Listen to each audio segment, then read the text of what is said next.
Halo investor Indonesia, selamat datang kembali di channel kebanggaan kita bersama.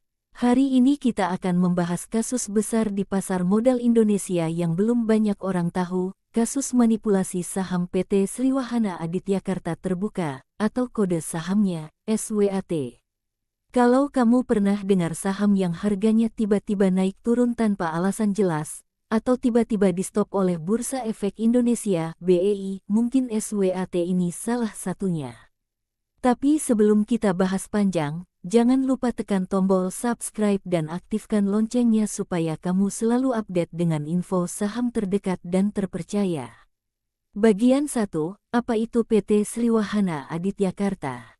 PT Sriwahana Aditya Karta Terbuka, disingkat SWAT, adalah perusahaan yang bergerak di industri barang baku, khususnya karton bergelombang, kotak karton, paper tube, dan papercone yang dibuat dari kertas daur ulang.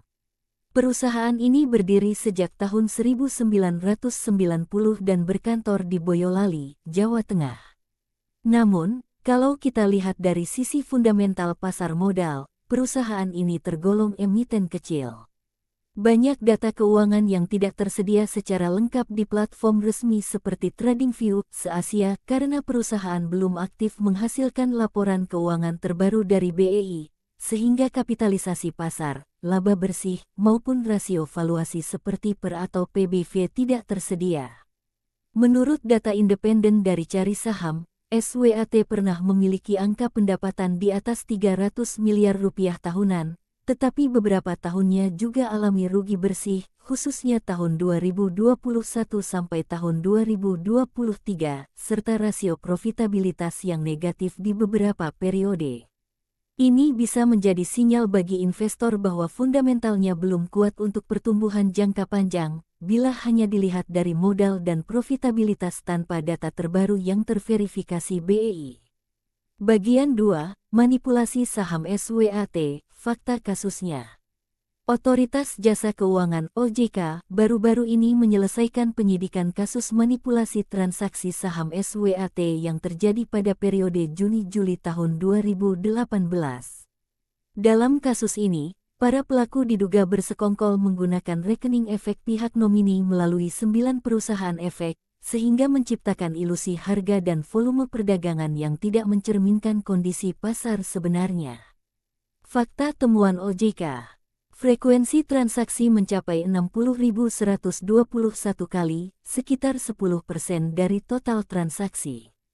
Volume yang diperdagangkan mencapai 639.778.200 saham, sekitar 14,7% dari total saham yang beredar.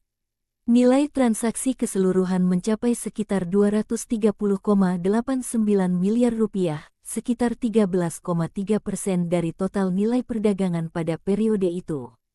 OJK menyimpulkan bahwa pola yang terjadi mencerminkan dominasi transaksi, pertemuan transaksi berulang, dan inisiatif beli untuk mengerek harga saham secara tidak wajar, buying market impact. Akibat perbuatan ini, para pelaku diduga melanggar Pasal 91, Pasal 92, dan Pasal 104 Undang-Undang Nomor 8 Tahun 1995 tentang Pasar Modal, dengan ancaman pidana hingga 10 tahun penjara dan denda hingga 15 miliar rupiah. Penanganan kasus ini sudah sampai pada tahap 2 di mana OJK telah melimpahkan tersangka dan barang bukti kepada Kejaksaan Negeri Boyolali pada tanggal 13 Januari tahun 2026. Bagian 3, suspensi dan perdagangan saham SWAT. Karena adanya dugaan manipulasi ini, BEI pernah menghentikan sementara perdagangan saham SWAT suspension sejak tanggal 9 September tahun 2024. Dan sampai awal 2026 statusnya masih suspend atau tidak aktif diperdagangkan di pasar reguler. Di platform harga saham investing.com disebutkan bahwa pada tanggal 27 Januari tahun 2026, harga saham SWAT berada di Rp16 per lembar, dengan rentang 52 minggu sekitar Rp14 sampai Rp39. Namun perlu diingat, karena suspensi, data harga itu sudah tidak mencerminkan perdagangan normal di pasar. Bagian 4, valuasi. intrinsik, dan pandangan investasi.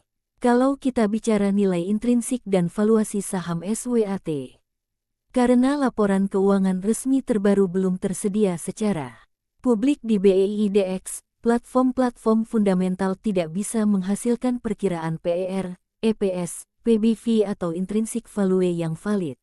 Berdasarkan data non-resmi, perusahaan pernah mengalami laba negatif beberapa tahun terakhir, serta rasio profitabilitas yang turun drastis. Saham ini juga tergolong tier kecil, microcap, dan belum pernah membayar dividen. Intinya, dari sisi valuation dan intrinsic value, saham ini belum menyediakan data yang cukup kuat untuk ditentukan nilai wajarnya secara objektif. Bagian 5, Outlook ke depan. Dengan fakta-fakta ini, jika BEI membuka kembali suspensi dan laporan keuangan terbaru dirilis, barulah investor bisa menilai apakah ada prospek bisnis yang real. Tanpa laporan lengkap, sulit untuk menilai pertumbuhan masa depan atau menghitung nilai wajarnya. Risiko saham ini sangat tinggi, terutama karena sebelumnya sudah terjadi manipulasi dan suspensi. Investor harus berhati-hati, terutama investor retail yang mengejar spekulasi cepat tanpa fundamental yang jelas. Kalau kamu jadi investor, berikut pesannya.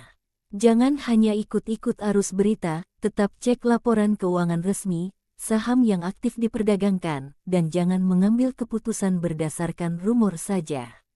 Kalau kamu ingin saya bahas analisis saham lain, panduan membaca laporan keuangan, atau cara menghitung nilai intrinsik sendiri, tulis komentarnya di bawah ya.